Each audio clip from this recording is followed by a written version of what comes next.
Bonjour, jury. Je m'appelle Sarah Lucier. Je suis cofondatrice de Ferme Verti. Et moi, je suis Dominique Martel, CPA. Je suis aussi cofondateur avec Sarah de la Ferme Verti. Ferme Verti, c'est quoi? C'est une ferme en démarrage hydroponique à l'intérieur d'un entrepôt à Cap Santé qui va produire des légumes feuilles, des fines herbes et des micro-pousses durant toute l'année, donc 12 mois par année, beau temps, mauvais temps, sans OGM, sans pesticides. Et on va vendre de manière locale pour justement encourager l'économie locale.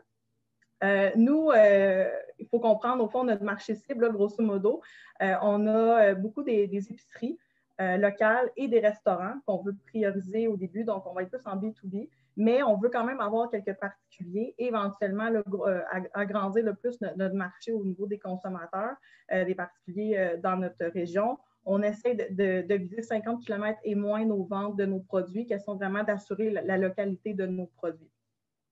Dans le rôle, au fond, nos rôles dans l'entreprise, moi, en fait, je suis présidente directrice générale de Ferme Verti, donc je vais assurer un peu tous les rôles pour le démarrage, autant au niveau de la responsabilité aussi au niveau des opérations que de l'administration. On va engager aussi quelqu'un sur place pour m'aider au niveau du day-to-day à la ferme. Et Dominique? Oui, en fait, moi, en tant que CPA, c'est sûr que je m'occupe de tout ce qui est du côté financier, prévision budgétaire, la comptabilité. Aussi, en étant la personne manuelle du couple, disons, c'est moi qui m'occupe plus des travaux. On a plusieurs dizaines de milliers de dollars en investissement pour tout monter, adapter le local dans lequel on est pour la production. Puis on s'occupe de ça à grande vitesse là, pour pouvoir produire le plus rapidement possible. Il faut comprendre que notre entreprise, on a incorporé depuis octobre 2020, mais ça fait déjà 4 ans qu'on travaille sur le projet. Il y a tout un processus d'apprentissage derrière nos années avant de pouvoir vraiment démarrer. Ça a été beaucoup de recherche-développement, beaucoup de rencontres avec des gens dans le domaine, beaucoup d'études, de lectures pour voir vraiment justement ce nouveau modèle d'affaires-là, comment ça marche, comment on va pouvoir produire de façon efficace et rentable. C'est toujours ça aussi l'objectif. Donc, on a fait vraiment un travail de moine là, au niveau de regarder des études, de se documenter, de poser des questions, des conseils. Pour nous, c'était vraiment important. Donc, il y a tout un apprentissage derrière ça. Et l'objectif à long terme, c'est vraiment de pouvoir, en ce moment, de démarrer cette ferme-là, qu'on va démarrer dans les prochaines semaines parce qu'on a reçu une belle réponse positive, qu'on va recevoir nos équipements là, plus tôt que prévu. On est supposé d'attendre 3 mois, mais finalement, ça va être plus tôt prévu. Donc, on va pouvoir commencer vraiment à produire d'ici fin mai. Donc, si vous faites le calcul, c'est dans à peu près 1 mois, top chrono. Donc, on est vraiment dans le démarrage. On est vraiment content et l'objectif vraiment à long terme, c'est ça, c'est de pouvoir, oui, la démarrer, mais éventuellement, dans les prochaines années, de pouvoir démarrer d'autres fermes, donc à différents endroits, puis justement pouvoir assouvir les besoins des consommateurs avec différents produits dans différentes régions. Donc, ça, c'est vraiment ça notre but. Éventuellement, Dominique va venir en plein dans l'entreprise pour m'aider à faire le développement des affaires. Nous, c'est vraiment ça là, qui nous anime. Surtout avec la pandémie, on voit comment l'autonomie alimentaire, c'est vraiment important, puis on veut vraiment être un leader dans ça. Puis sinon, vraiment, quand on parlait tantôt que c'est un long processus, moi, ça fait quand même déjà depuis 2013 que j'ai vraiment cette idée-là de partir une ferme comme ça. À l'époque, je travaillais pour un centre de recherche, donc je continuais avec mes études d'apprendre, de poser des questions, de me documenter. Et je me suis dit un jour, je vais faire ça parce que clairement, le modèle conventionnel, ce n'est pas nécessairement un gage de succès pour l'avenir avec les enjeux climatiques qu'on connaît de plus en plus. Donc, ça a été tout un processus. Et là, avec Dominique, on s'est dit, OK, on va arrimer nos forces ensemble. Moi, je suis plus au niveau de l'agronomie. J'ai étudié en agronomie. Dominique étant CPA, tout le volet administration, finance. On s'est dit, avec nos forces complémentaires, on travaille bien ensemble, on se connaît bien. Ça va être vraiment l'idéal pour démarrer le projet. Et là, derrière le projet, on a plusieurs partenaires financiers, dont la MRC de Portneuf, la MAPAC, la Financière agricole, Financement agricole Canada. On est vraiment contents. SADC aussi, Femmes et Sœurs. Donc, on a vraiment plusieurs partenaires pour nous aider à démarrer. Puis là, maintenant, on est parti pour la production, là, vraiment pour commencer à démarrer tout ça. Donc, nous, c'est ça, c'est vraiment important. Puis la motivation derrière ça, c'est vraiment moi, j'ai vraiment à cœur l'agriculture. Je ne viens pas d'une famille d'agriculteurs, mais j'aime ça, l'agriculture. J'ai toujours baigné dans ça. J'ai toujours fait mes études dans ce domaine-là aussi. Donc, pour moi, c'était vraiment important. Puis les deux, on voulait se partir en entreprise. Donc, on s'est dit, pourquoi pas, on se lance, surtout avec la pandémie. Pour nous, c'était le meilleur timing. Je sais que pour certains, des fois, ce n'est pas nécessairement le meilleur timing de la pandémie, mais nous, c'était vraiment ça parce que les gens étaient prêts à acheter local, étaient prêts à encourager des producteurs. Donc, on s'est dit, OK, let's go. Là, on se lance. On est vraiment prêts. On a fait tous nos devoirs avant. Puis pour le concours, pour le 5 000 ben, nous, en fait, on l'utiliserait vraiment pour le marketing parce qu'en ce moment, on a quelques clients, on a parlé, les gens sont très, très ouverts, veulent nous acheter, mais on n'a pas encore poussé trop parce qu'on vraiment se consacrait à démarrer la ferme correctement. Mais là, on veut vraiment mettre l'emphase sur ça. On a quelqu'un en design de produits qui est en train de faire tous nos emballages, notre image de marque, tout ça, mais on veut vraiment pousser ça. Puis ça, inévitablement, c'est quand même des frais. Donc, on l'utiliserait vraiment pour ça, pour se faire connaître. Puis en même temps, on est fiers d'être des Québécois qui produisent de manière responsable. Puis même si on a l'hiver quasiment 6 mois par année, ben, on sait qu'on peut quand même produire autrement.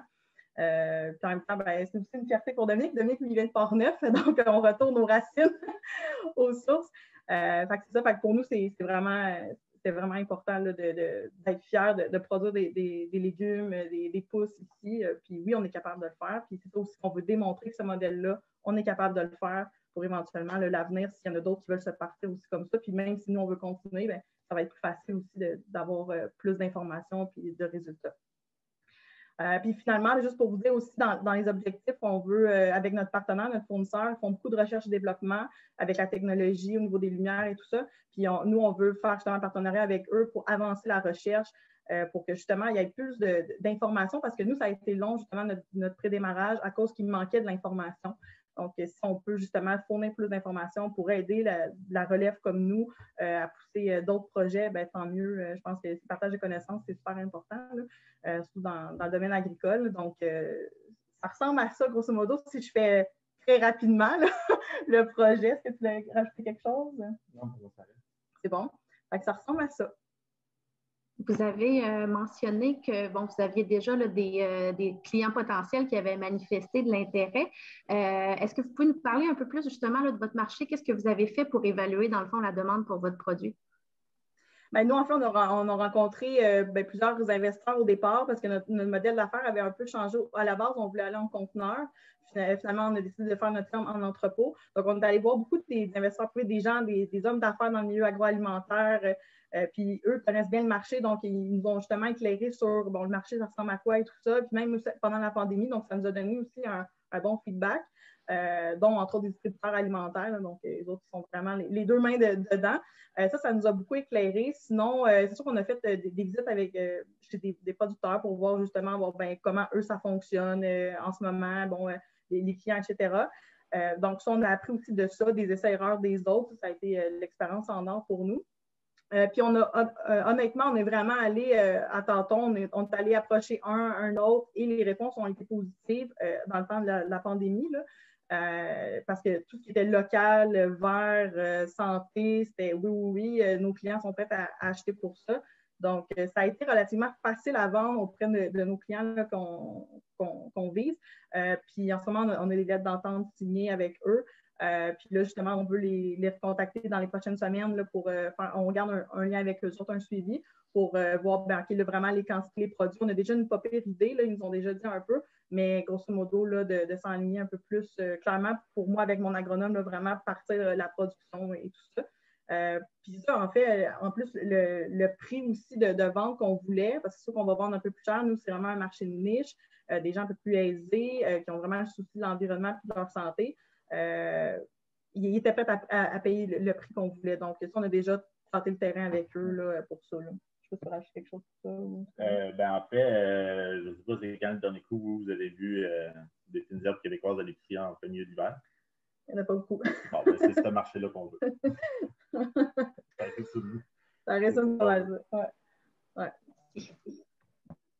Donc, au niveau production, vous parlez de micro-pousses. Puis je disais dans le plan d'affaires, on parlait de salade, dire qu'il allait. Est-ce que c'est les. Puis après ça, pourquoi ça? Pourquoi micro-pousses et pourquoi salade? Pourquoi pas autre chose? OK. Ça va être surtout en fait des fines herbes, un peu de micro-pousses et un peu de salade en complémentarité. La salade, il faut comprendre que les gros joueurs actuels en termes d'hydroponie au Québec, on va parler d'Hydroserre, justement, qui a racheté ça, Savoura, Portneuf, qui sont tout prêts. Ils font de la laitue. C'est de la Boston. Nous autres, on n'ira pas dans Boston parce qu'on n'est pas capable d'accoter leur grosseur puis probablement leur poudre de ligne. Je ne devrais pas demander, là, mais je suppose que ça doit être un petit peu plus bas que nous autres. C'est pas là-dessus, c'est pas nécessairement notre place parce que les marges de profit sont plus basses, contrairement aux fines herbes que pour si on y va en termes de grammes, là, c'est pas absolu comme comparaison, mais admettons à l'épicerie, un 28 grammes de fines herbes va se vendre aux alentours de 2 $. Tandis que pour $, on va avoir une salade de à peu près 100 grammes, disons. Fait que la lumière, veut pas, c'est de la lumière qu'on prend, des nutriments qu'on prend, qu'on transforme en grammes de verdure. Ça veut dire que pour la même, encore là, c'est des règles de pouce grossières un peu, là, mais en termes de lumière qu'on injecte, de nutriments qu'on injecte, on va avoir beaucoup plus de rendement avec des fines herbes qu'avec des laitues. La micropousse, encore là, ça, c'est un autre produit à très, très, très grande rentabilité. Mais là, dans ce cas-là, c'est le marché qui est plus petit. Puis il y a quand même, dans les derniers temps, il y a beaucoup de personnes qui se sont lancées dans les fines herbes dans les micropousses du fait que c'est relativement facile à faire et que c'est rentable. Mais là, il y a moins de volume à ce niveau-là. Fait que la fines herbes, c'est quelque chose que il n'y en a pas, là, les il y en a plein de fines herbes. On parlait justement avec juste un épicier, juste avec une de ces 5 épiceries, il pourrait presque acheter notre production au complet. Ouais. C'est notre plus gros client, là. Fait qu'il y a de la place pour les fines herbes québécoises parce que, comme je vous ai dit tantôt, il n'y en a presque pas sur le marché, c'est ça. Il y en a presque pas. On veut quand même varier un peu nos produits pour, mettons, par exemple, les consommateurs, qu'il y ait une sorte de petit panier là, de verdure différentes. Nous, c'est vraiment ça, mais si on se disait comment on peut vraiment se démarquer, ben, la salade, ça, plein de monde en fond, on va aller plus dans les fines herbes parce qu'on le voyait sur le marché qu'il n'y en avait pas. Puis les pousses, on va voir. Mais vraiment, au début, pour la première année, on veut vraiment se consacrer à 1, 2, maximum 3 produits. Puis éventuellement, après ça, on verra. Mais déjà, ça va être beaucoup pour assurer la production. On veut vraiment bien faire une bonne année. Puis après ça, on verra. Mais pour commencer, on s'en est vraiment pour ça. On va y aller lentement, mais sûrement. Là. Il y a un des gros distributeurs d'équipements pour l'hydroponie, c'est Arc America, une compagnie américaine. Eux, ils ont financé un livre, une personne qui a vraiment beaucoup d'expérience, qui a fait des grosses serres hydroponiques, notamment au Texas et au Colorado. Puis lui, il disait j'ai vu des grosses fermes faire faillite, puis j'ai vu des petites fermes être rentables, mais ces petites fermes-là rentables se sont vraiment spécialisées dans les produits comme les fines herbes. C'est pour ça c'est le chemin qu'on veut utiliser. Moi, j'aimerais ça. Je vais poser une question. J'aimerais ça que vous nous parliez de votre conciliation travail et vie personnelle.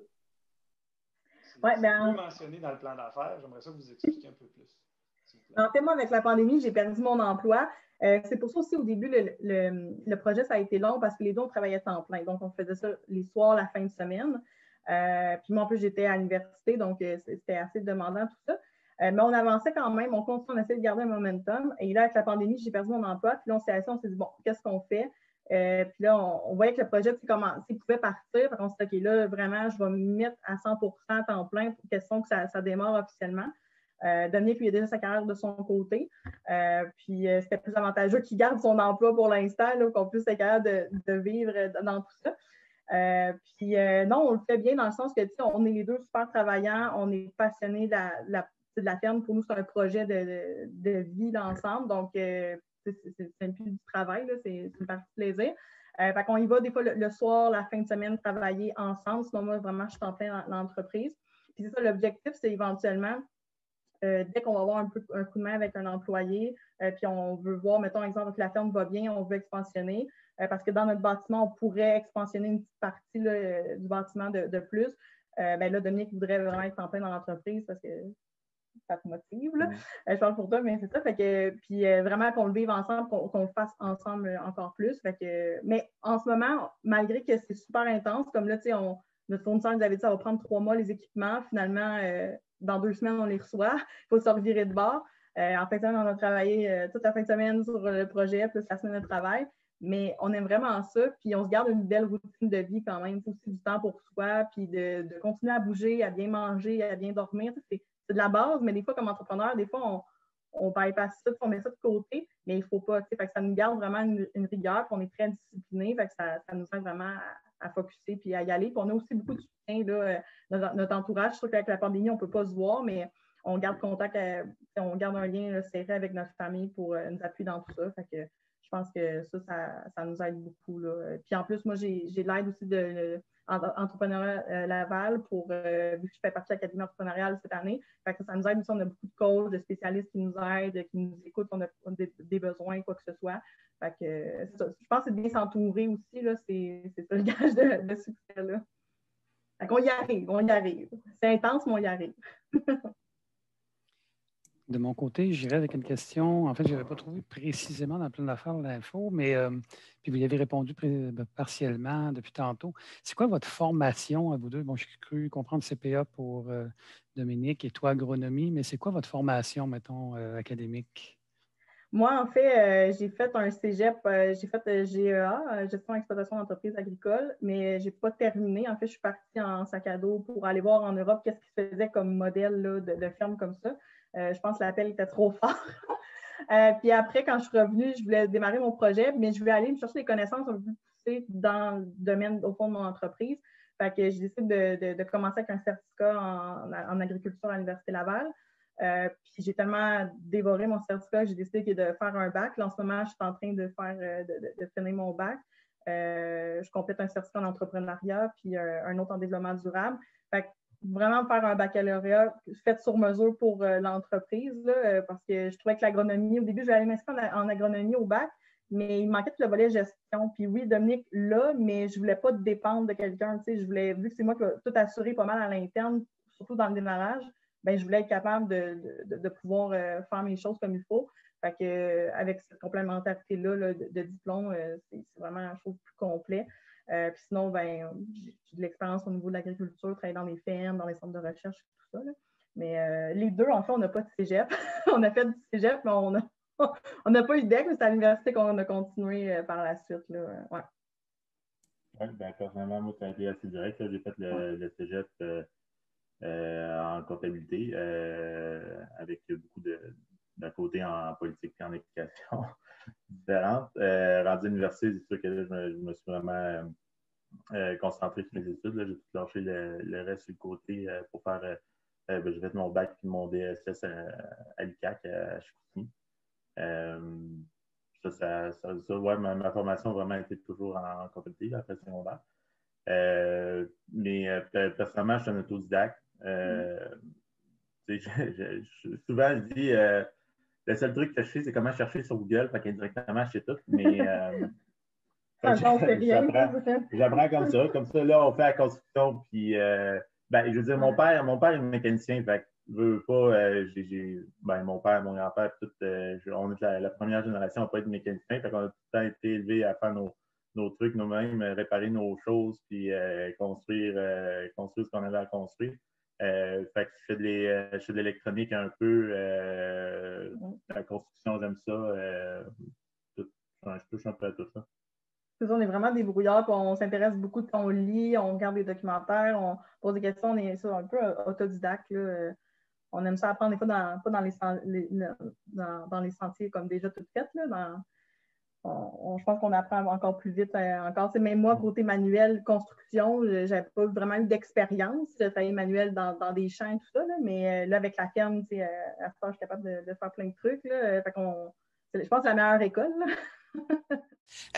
Pouvez-vous seulement nous avez présenté certains concurrents donc dans votre plan d'affaires? On aimerait savoir comment vous les avez sélectionnés, ces concurrents-là. En quoi ils consistent en des concurrents versus d'autres plutôt dans la région de Québec, parce que tous ceux que vous nous avez nommés sont plutôt dans la région de Montréal. Donc, comment vous les avez sélectionnés?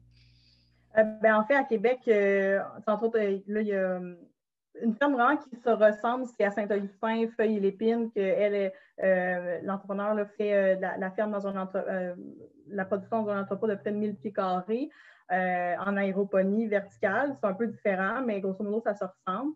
C'est sur du petit volume, là, un peu comme nous, ce qu'on va faire au départ.